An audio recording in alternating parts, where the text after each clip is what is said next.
आह, बड़ी भूख लग रही है, पर खाना कब तक मिलेगा पता नहीं। क्या करूं? हाँ, अभी तो वैसे भी कोई काम नहीं है, तो जंगल जाकर देखता हूँ। शायद कोई बढ़िया सा फल मिल जाए मुझे खाने के लिए। और ये सोचकर राजू उठकर जंगल की तरफ चल दिया। राजू एक बहुत ही गरीब और अनाथ बच्चा था। उसकी माँ उसे जन्म देते ही चल बसी थी और पिता सरजू गांव की अमीर जमींदार सेठ किशोरी लाल के यहाँ मजदूरी किया करता था। लेकिन पिछले साल एक अनाज से भरी बोरी उठाते हुए अचानक ही सरजू को दिल का दौरा पड़ा और वो भी चल बसा। राजू उसी पल से बेसहारा हो गया। हालांकि पूरे गांव के सामने अच्छा बनने के लिए सेठ किशोरी लाल ने उसे अपने घर में रख लिया, लेकिन सच ये था कि राजू के रूप में किशोरी लाल और उसके परिवार को एक मुफ्त का नौकर मिल गया था। किशोरी लाल की बीवी सुनंदा राजू से सारा दिन घर के काम करवाती और 2 वक्त के खाने के नाम पर उसे घर का बचा खुचा या कई बार तो थालियों की बची हुई जूठन ही पकड़ा दिया करती थी। लेकिन इस समस्या का एक हल था राजू के पास। उसे जब भी भूख लगती तो वो सीधा गांव के घने जंगलों में पहुंच जाता था और वहां से अपने खाने के लिए कुछ न कुछ ढूंढ ही लिया करता था। उस दिन भी ऐसा ही हुआ। अरे वाह, ये आम बहुत मीठे हैं। ऐसा करता हूँ, 1-2 और तोड़ लेता हूँ, शाम को खा लूंगा। ऐसा सोचकर राजू ने कुछ और आम तोड़े और उन्हें अपने साथ लेकर किशोरी लाल की हवेली की तरफ चल दिया। वो आम खाते हुए ही जा रहा था और बहुत खुश भी था। लेकिन फिर, अच्छा तो तू यहाँ है कामचोर कहीं का, और ये आम कहाँ से लाए रे? हाँ मालकिन, वो मैं ये आम हमारे बाग से चुरा कर लाए हैं ना? ठहर जा, आज तो तेरी खैर नहीं। सुनंदा ने राजू को उसकी पूरी बात कहनी ही नहीं दी और उसके कान खींचते हुए सीधा उसे लेकर किशोरी लाल के पास पहुंचे। देखो जी, ये मिल गया हमारे आमों का चोर। घर का सारा काम छोड़कर बाग से हमारे आम चुरा कर खा रहा था। नहीं नहीं मालकिन, मैंने आम नहीं चुराए, मैं तो जंगल गया था और... चुप हो जा, नमक हराम कहीं के। तेरा कोई नहीं, ये सोचकर तुझ पर तरस खाया हमने। लेकिन सच है, तुम फटीचर लोग कभी किसी के सगे नहीं हो सकते। उठा उसे और फेंक दो हवेली से बाहर। अरे ये क्या कर दिया आपने? मैं तो बस 2-4 थप्पड़ लगवाने लाई थी आपके पास, आपने तो उसे घर से ही निकाल दिया। अब कौन करेगा सारे काम? कमाल करती हो भगवान, तो मुझे पहले बताना चाहिए था ना कि क्या करना है और क्या नहीं। अब बाहर निकाल दिया है तो अभी तो वापस बुला नहीं सकते। ससुरा अनाथ है, एक तो दिन में खुद ही वापस आ जाएगा जब पेट में भूख से आग लगेगी। सुनंदा मुंह लटकाकर वहां से चली गई। उसे भी यही लगा था कि राजू जल्दी ही हवेली वापस लौट आएगा, लेकिन असल में राजू के साथ जो होने वाला था उसके बारे में कोई सपने में भी नहीं सोच सकता था। माँ, बाबा, आप क्यों चले गए मुझे छोड़कर? अब मैं कहाँ जाऊँ? मेरा तो कोई घर भी नहीं है। राजू बस रोए जा रहा था, उसे कुछ नहीं सूझ रहा था। तभी उसकी नजर सामने बैठे कुछ बच्चों पर पड़ी जो बड़े मजे से रसीले आम खा रहे थे। उन्हें आम खाते देखकर राजू को कुछ सूझा और वो सीधा जंगल पहुंच गया, उसी आम के पेड़ के पास जहाँ से उसने आम तोड़कर खाए थे। और फिर, इस दुनिया में सिर्फ तुम ही हो जिसने मुझे बिना मारे या मुझसे कोई काम करवाए बिना अपने मीठे मीठे फल दिए मुझे खाने के लिए। तो क्या तुम मुझसे दोस्ती करोगे? क्या मैं यहीं तुम्हारे पत्तों की छांव में बैठ जाऊं? राजू के ऐसा कहते ही उस पेड़ की पत्तियां जोर जोर से हिलने लगी और फिर अचानक पेड़ के ठीक नीचे की जगह पर हवा का एक तेज झोंका आया और वो जगह बिल्कुल साफ सुथरी हो गई। ऐसा लगा मानो पेड़ ने खुद राजू को बैठने के लिए जगह दी हो। ये देखकर राजू बहुत खुश हो गया। शुक्रिया दोस्त। अब अगर तुम बुरा ना मानो तो क्या मैं एक और आम ले सकता हूँ? पहले जो मैं ले गया था वो सारे वहीं गिर गए जब मालकिन ने मेरा कान खींचा था। राजू के ऐसा कहते ही आम के पेड़ से एक बड़ा सा रसीला आम नीचे राजू के बिल्कुल पास आ गिरा।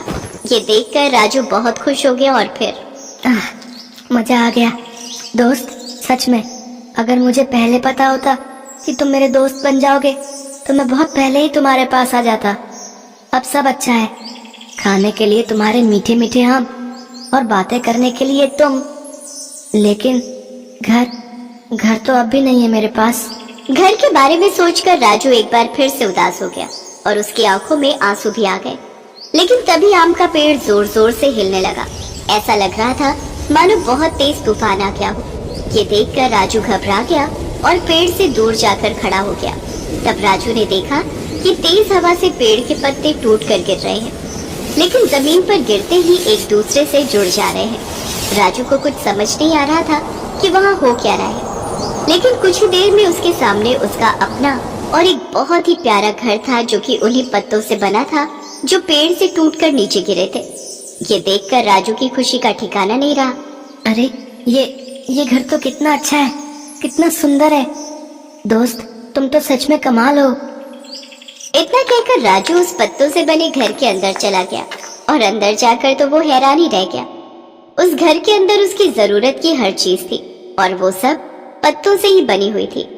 राजू पत्तों से बने आरामदेह बिस्तर पर लेट गया और लेटते ही उसे नींद भी आ गई। कई दिनों के बाद वो इतनी गहरी नींद में सोया था क्योंकि अब उसे किसी बात की चिंता नहीं थी। वो अब अपने खुद के घर में था जहाँ से उसे कोई नहीं निकाल सकता था। दूसरी तरफ किशोरीलाल की पत्नी सुनंदा परेशान हो रही थी। उसने 3-4 दिन राजू का इंतजार किया, लेकिन जब वो नहीं आया तो उसने किशोरीलाल से कहकर अपने लिए नया नौकर रख लिया और इस तरह राजू के बारे में हर कोई भूल गया। कोई नहीं जानता था कि राजू कहाँ है और किसी को उसके बारे में पता करने की जरूरत भी महसूस नहीं हुई। फिर कई सालों के बाद, हाँ भाई बरखुरदार, ये लो, ये रहे उस जमीन के कागज, बड़े जुगाड़ से हासिल किए हैं। घूस खिलाते खिलाते अपनी तो जेब ढीली हो गई। कोई बात नहीं पापा, आज अगर जेब कुछ ढीली हुई है तो कुछ टाइम बाद आपकी जेब छोटी पड़ने लगेगी। इतने पैसे होंगे हमारे पास, बस एक बार उस जंगल की जमीन पर हमारा होटल बनकर तैयार हो जाए। बढ़िया है, बढ़िया है। अच्छा, अब ये भी बता दो कि आखिर कब आएगा वो दिन। बस पापा, आज ही जा रहा हूँ।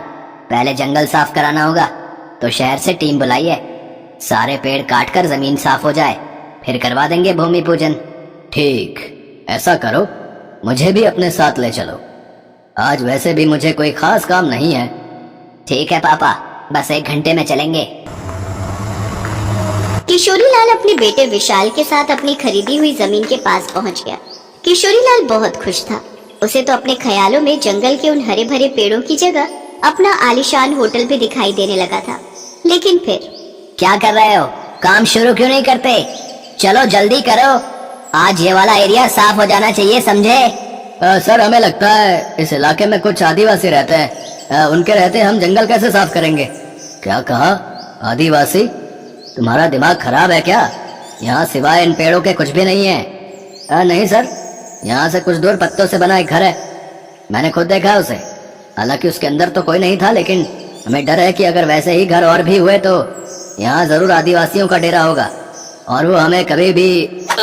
ठेकेदार अपनी बात पूरी कर पाता उससे पहले एक सनसनाता हुआ नुकीला तीर आकर उसके सिर पर लगा और वो जमीन पर गिर पड़ा। इसके बाद तो उस जगह तीरों की बारिश शुरू हो गई। वो तीर कहाँ से आ रहे थे और कौन उन्हें चला रहा था, ये कुछ पता नहीं चल रहा था। खास बात ये थी कि उन तीरों पर जहर लगा था जो किसी भी इंसान को जान से मारने के लिए काफी था। ये देखते ही किशोरीलाल और विशाल फौरन वहाँ से भाग खड़े हुए और फिर कभी उन्होंने जंगल की उस जमीन के बारे में सोचा तक नहीं। दूसरी तरफ जंगल में देखा दोस्त, कैसा मजा चखाया मैंने इन लोगों को। ये लोग तुमसे तुम्हारा घर, ये जंगल कभी नहीं छीन पाएंगे, क्योंकि मैं इन्हें कभी ऐसा नहीं करने दूंगा। ये वादा है मेरा। इतना कहकर राजू अपने घर के अंदर चला गया। वही पत्तों का घर जिसके जादू ने कभी अनाथ राजू की जिंदगी संवारी थी, और अब वही राजू पूरे जंगल का रक्षक बन गया था। सदियों पहले की बात है। उदयपुर शहर में एक खूबसूरत महल था जहाँ के राजा और रानी बड़े ही दयालु और निर्बल स्वभाव के थे। रानी ने 7 पुत्रों को जन्म दिया था, लेकिन उनकी बहुत इच्छा थी कि एक कन्या उनके घर में जन्म ले, लेकिन उनकी ये इच्छा पूरी नहीं हुई। राजा हमेशा से ही एक पुत्री की चाह में था। एक रोज रात को जब राजा और रानी खाना खाकर अपने महल के किनारे बनी नदी के पास टहल रहे थे तो उन्हें उस नदी में एक टोकरी आती दिखाई दी जिसमें एक नवजात कन्या थी। उस नवजात कन्या को राजा रानी अपने साथ महल ले आए और राजा ने ऐलान किया, आज से ये कन्या हमारी पुत्री है, हम इसे अपनी बेटी की तरह पालेंगे। परंपरा के अनुसार घर में छोटे शिशु का भविष्य जानने के लिए कुल पुरोहित को बुलाया गया। उस कन्या को देख पुरोहित ने कहा, बड़े ही खेद के साथ कहना पड़ रहा है महाराज कि इस कन्या के कदम आपके राज्य के लिए शुभ नहीं है। आप आप कहना क्या चाहते हैं पुरोहित जी? रानी साहिबा, जैसे जैसे ये कन्या बड़ी होती जाएगी वैसे वैसे ही आपके 7 लड़कों की मृत्यु भी होती जाएगी। ये तुम कैसी बातें कर रहे हो पुरोहित? एक छोटी सी कन्या के बारे में तुम ऐसे कैसे कह सकते हो? सिपाहियों, इस पुरोहित को महल से बाहर निकाल दो। राजा ने उस पुरोहित को महल से बाहर फेंकवा दिया और बेटी की चाह में पुरोहित की बातों पर ध्यान नहीं दिया। लेकिन जैसे ही वो लड़की साल भर की हुई तो उसके जन्मदिन वाले दिन ही राजा के सबसे बड़े बेटे की मृत्यु हो गई। तब राजा को उस पुरोहित की बात याद आई। उसने तुरंत ही उस पुरोहित को बुलाने भेजा। लेकिन सेनापति एक दुखद समाचार लेकर महल में पहुंचा। महाराज, 10 दिन पहले ही उस पुरोहित की मृत्यु हो गई, लेकिन सुना है उसका भाई घनश्याम दूसरे राज्य के महल में पुरोहित है। आपकी आज्ञा हो तो मैं उसे बुला लाऊं। उन्हें शीघ्र ही यहाँ लेकर हाजिर हो। घनश्याम पुरोहित सेनापति के साथ उस महल में पहुंचा। मेरे भाई की भविष्यवाणी बिल्कुल सही है। अब हमें इस बात का यकीन हो गया है, लेकिन इसका उपाय क्या है? अगर आपकी इस कन्या को आग के घेरे में बड़ा किया जाए तो आपके बेटों को इसका कोई नुकसान नहीं होगा, लेकिन इस बात का खास ध्यान रहे कि वो आग बुझनी नहीं चाहिए। पंडित के कहे अनुसार वैसा ही हुआ। उस कन्या को एक घर के अंदर रखा गया जिसके बाहर आग का घेरा बना दिया गया। कुछ साल ऐसे ही बीत गए। अब 7 लड़कों में बचे 6 लड़के भी बड़े हो गए और राजा रानी बूढ़े होने के कारण दुनिया से चल बसे। उन 6 भाइयों में से सबसे बड़े भाई ने राजगद्दी संभाल ली। अब वक्त आ गया है कि हम अपनी बहन को उस आग के घेरे से छुटकारा दें और उसका विवाह करके उसे खुशहाल जिंदगी जीने दें। बिल्कुल सही कहा भाई आपने। चलो चलो अभी अपनी बहन के पास चलते हैं और उसे ये खुशखबरी देते हैं। सभी भाई अपनी बहन के पास पहुँचे।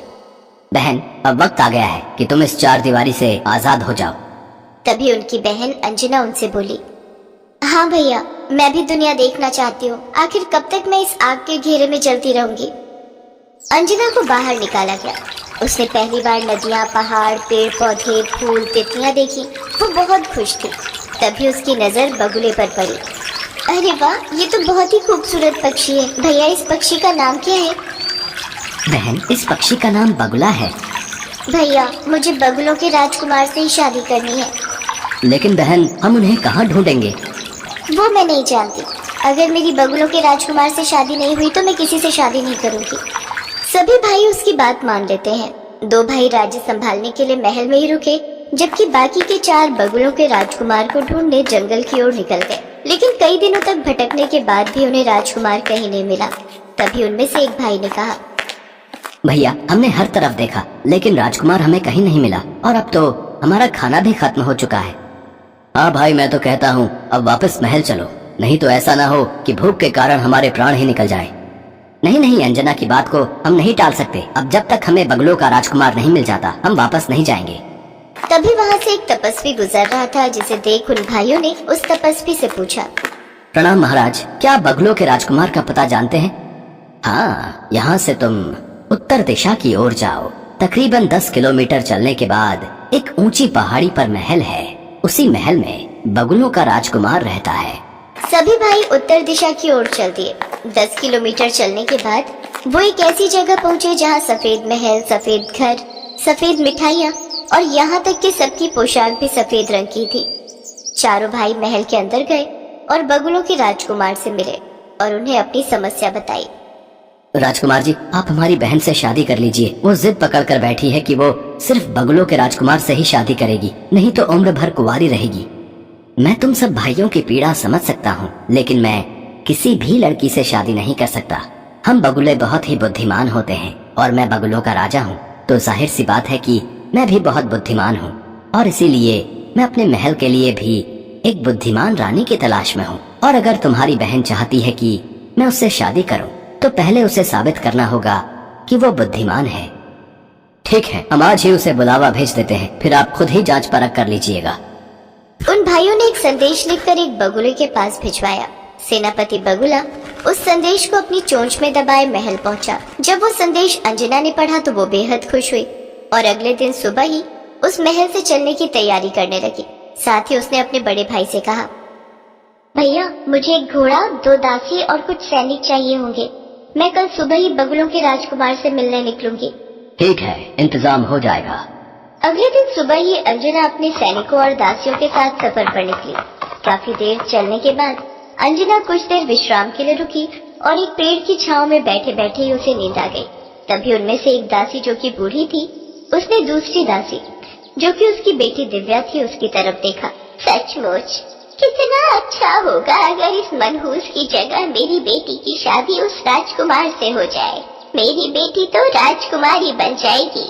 तभी उसके दिमाग में खुराफाती आइडिया आया और उसने उन सैनिकों को लालच देकर कहा, मैं चाहती हूँ कि उस राजकुमार से मेरी बेटी दिव्या की शादी हो जाए, और अगर एक बार ये वहाँ की रानी बन गई तो फिर तुम लोगों की चांदी ही चांदी है। मैं इसके राजकुमार से कहकर तुम लोगों को 2-2 किलो सोना भेंट में दिलवा दूंगी, लेकिन उससे पहले तुम्हें इस मनहूस अंजना को पहाड़ी से फेंकना होगा। देखो मौका अच्छा है, वो अभी सो रही है। लालच में आकर सैनिकों ने ऐसा ही किया। उन्होंने सो रही राजकुमारी को उठाकर पहाड़ी के नीचे फेंक दिया और दिव्या दासी को राजकुमारी के लाए हुए कपड़े और गहने पहनाकर बगुलों के महल ले गए। राजकुमार जी, मैं 7 भाइयों की इकलौती बहन हूँ और आपसे विवाह करना चाहती हूँ।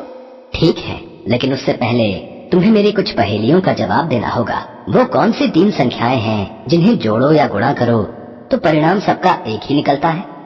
काफी देर तक सोचने के बाद भी वो दासी जवाब नहीं दे पाई। तब राजकुमार ने गुस्से में कहा, तुम्हारे भाई तो मुझसे तुम्हारी बहुत तारीफ कर रहे थे, लेकिन तुम तो इतनी आसान पहेली का उत्तर भी नहीं दे पाई।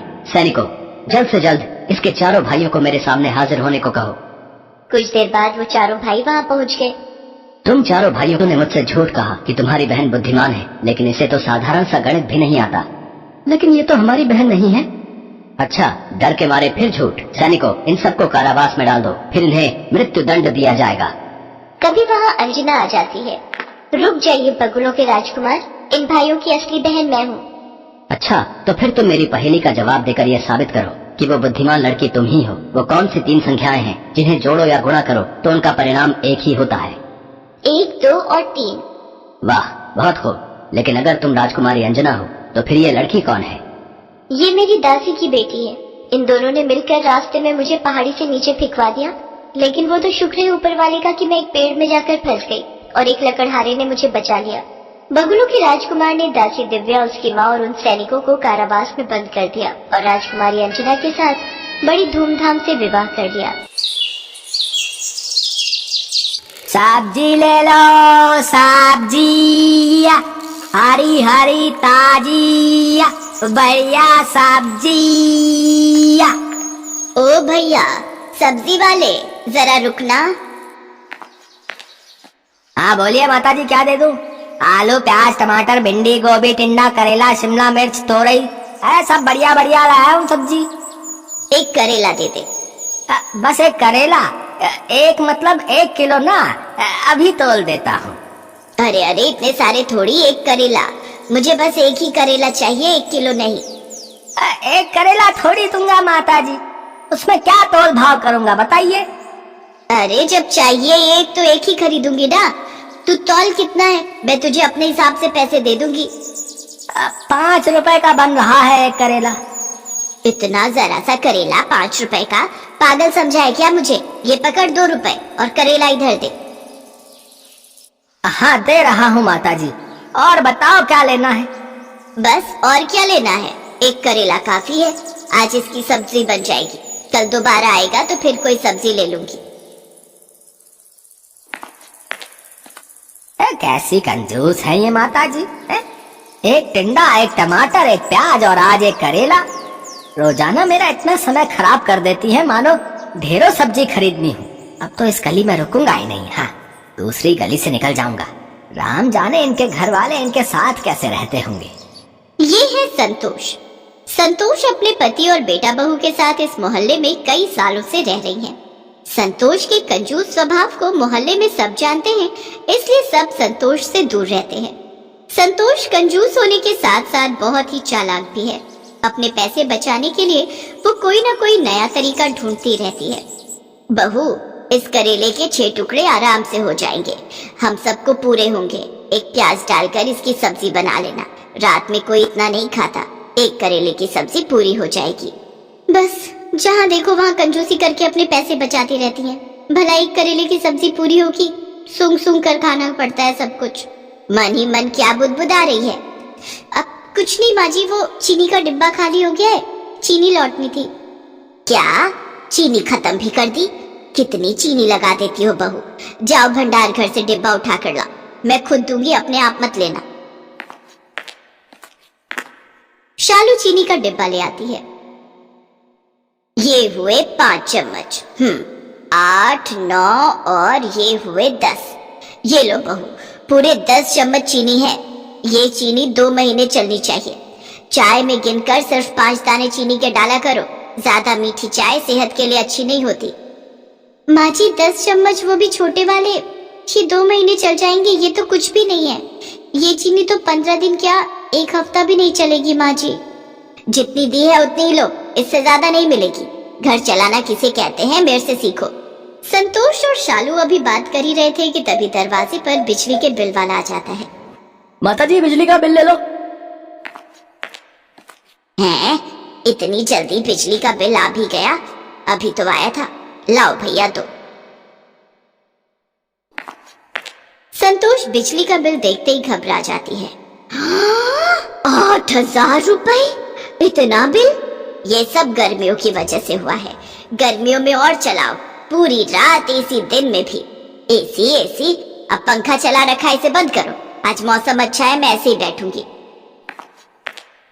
क्या हुआ संतोष, इतनी गुस्से में क्यों हो? ये लो बहू, दशहरी आम आ गए हैं, रास्ते से लेता हुआ आया हूँ। ठंडे पानी में भिगो दो, रात को सब मिलकर खाएंगे। अरे क्यों इतना खर्चा करते हो? अभी दशहरी आम 80 रुपए किलो है। जब 20 रुपए किलो हो जाए तब सोचना लाने के बारे में। बेकार में इतने खर्चे करते रहते हो। ये देखो, बिजली का बिल 8,000 रुपए का आया है। माँ ये तो कुछ भी नहीं आया, मेरे दोस्त का 15,000 का बिल आया। दिन रात एसी चलाते हैं वो लोग, हम लोग तो फिर भी कितनी बचत करते हैं। माँ जी तो दिन में भी पंखा नहीं चलाने देती हैं, बोलती हैं ठंडा मौसम में बंद कर दे। तो इसमें गलत क्या है? हैं? बचत करती हूँ। संतोष गर्मियों में तो कम से कम कंजूसी करना छोड़ दो, सर्दियों में तो अलग बात है। वैसे ही बिजली का बिल कम आता है। कितनी गर्मी पड़ रही है, मई का मौसम लग गया है। ये 3-4 महीने ही होते हैं जो गर्मी ज्यादा होती है, फिर आगे कौन सा इतना बिल आना है। तुम भी फालतू की चिंता करती हो। बहू पंखा खोल दो, गर्मी हो रही है। अरे बाहर कितनी ठंडी हवा चल रही है, बारिश आने वाली है, मौसम अच्छा है। जब प्राकृतिक पंखा चल रहा है तो ये बिजली के पंखे चलाने की क्या जरूरत है? तुम लोग नहीं सुधरोगे, मुझे ही कुछ करना पड़ेगा। पता नहीं संतोष के दिमाग में क्या चल रहा था। एक दिन संतोष टीवी में एक नाटक देख रही थी, जिसमें उसने देखा एक औरत ने मीटर की सेटिंग करवाई थी, जिससे उसका बिजली का बिल बिल्कुल भी नहीं आया। और वहीं से संतोष का दिमाग घूमने लगा। उसने एक बिजली की दुकान पर काम करने वाले एक लड़के को अपने साथ मिला लिया और उसे रिश्वत देने लगी। देखो भैया, मैं तुम्हें अभी के अभी 200 रुपए दूंगी, इस बिजली के मीटर में सेटिंग कर दो ताकि बिजली का बिल कम से कम आए। और ऐसी सेटिंग करना कि बिजली विभाग वालों को पता न चले। माता जी चिंता मत करो, हमारा तो रोज का काम है। मैं मीटर में ऐसी सेटिंग कर जाऊंगा ना कि बिजली विभाग वाले ढूंढ ही नहीं पाएंगे। पर 100 रुपए और बढ़ा दो माता जी, बड़े कम दे रही हो 200 रुपए। एक काम कर, तू जा, मैं किसी और बिजली वाले को बुला लूंगी। 200 से 1 रुपया ऊपर नहीं दूंगी। करना है तो कर, नहीं तो और भी बिजली वाले हैं मेरी नजर में। अरे अरे माता जी आप तो गुस्सा हो गए। कर रहा हूँ ना, कर रहा हूँ। ये लो बस हो गया आपका काम। ये लो, कर दी मैंने सेटिंग। अब आपका बिजली का बिल कम से कम आएगा। संतोष खुश हो जाती है कि जितना मर्जी पंखे कूलर एसी चलाओ, बिल आएगा ही नहीं। माँ जी बिजली चोरी करना अपराध है, अगर किसी को पता चल गया तो मैंने सुना है बहुत जुर्माना लगता है। तू अपने काम से काम रख, और खबरदार अगर तूने अपने ससुर जी और विनोद को ये बात बताई, वो कल ही सेटिंग हटवा देंगे। संतोष उस दिन के बाद घर में पंखे कूलर एसी लाइट सब कुछ चला कर रखती थी। ये देखकर सब हैरान थे। शालू तो सच्चाई जानती थी, पर संतोष ने उसे साफ मना किया हुआ था। एक दिन पड़ोसन शांति संतोष की सारी बातें सुन लेती है। बस इतना सा बिजली का बिल, मुश्किल से 1500 रुपए का बिल आया है। ये तो मजे ही आ गए। इस बार कितनी बचत कर ली मैंने बिजली चोरी करके।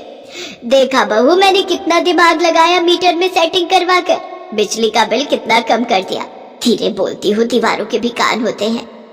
अच्छा, तो ये संतोष बिजली की चोरी कर रही है। उड़ा लो मजे। कल ही जाती हूँ बिजली विभाग में संतोष के खिलाफ बिजली चोरी की रिपोर्ट करने। शांति संतोष से जलती थी। दोनों की शादी एक साथ हुई, एक साथ बच्चे बड़े हुए, पर संतोष की बहू दहेज अच्छा लाई थी और शांति की बहू दहेज नहीं लाई थी। एक दिन संतोष ने यही ताना शांति को मार दिया था, जिस कारण शांति संतोष से गुस्से में रहती थी। बदला लेने की भावना जब मन में आ जाती है तो इंसान कुछ नहीं सोचता। शांति ने बिजली विभाग वालों को संतोष के बारे में खबर कर दी। बिजली विभाग वालों ने संतोष के घर छापा मार दिया और मीटर की चेकिंग हुई, जिसमें साफ साफ घोटाला नजर आ गया। संतोष को 60,000 रुपए का जुर्माना भरना पड़ा। संतोष, तुम्हें कितना समझाया था कि इतनी कंजूसी करना ठीक नहीं है, पर तुम कहाँ मानने वाली थी। अब बचत करने के चक्कर में 60,000 रुपए का नुकसान हो गया। मुझसे बहुत बड़ी गलती हो गई। ये शांति ने सारा काम खराब किया है। उसने मुझसे बदला लिया है। माँ, ये बात अलग है कि शांति आंटी ने गलती की है, पर गलत तो आप भी हो ना। आपने तो बेईमानी की है। इतना बुरा लग रहा है, सबको पता चल गया। अरे अब बस भी करो आप और पापा जी। माँ ने तो हमारे लिए सोचा। ये अलग बात है, माँ जी भले ही कंजूस है पर बहुत सीधी हैं। उन्हें सही गलत का मतलब ही नहीं समझ आता। वो बेचारी तो गलती कर बैठी इसलिए ऐसा हुआ, पर आप दोनों तो जानबूझकर उन्हें डांट रहे हो। गलती इंसान से ही होती है। माँ को अपनी गलती का एहसास हो गया कि बहुत बड़ी बात है। माँ जी आप चिंता मत करो। अरे ये पंखा क्यों बंद है? रुको मैं अभी चलाती हूँ। अरे बहू रहने दे, बिजली का बिल बहुत आएगा। अब तो मीटर में कोई सेटिंग भी नहीं है। माँ जी अभी भी और सब ठहाका लगाकर हंसने लगते हैं। संतोष को अपनी गलती का एहसास हो गया था। उस दिन से संतोष ने कंजूसी करना छोड़ा तो नहीं, पर कम जरूर कर दिया। हेलो दोस्तों, कैसे हैं आप सब? हमारी कहानियाँ देखने के लिए हमारे चैनल को सब्सक्राइब कीजिए और हाँ, बेल आइकॉन पर क्लिक करना मत भूलिएगा।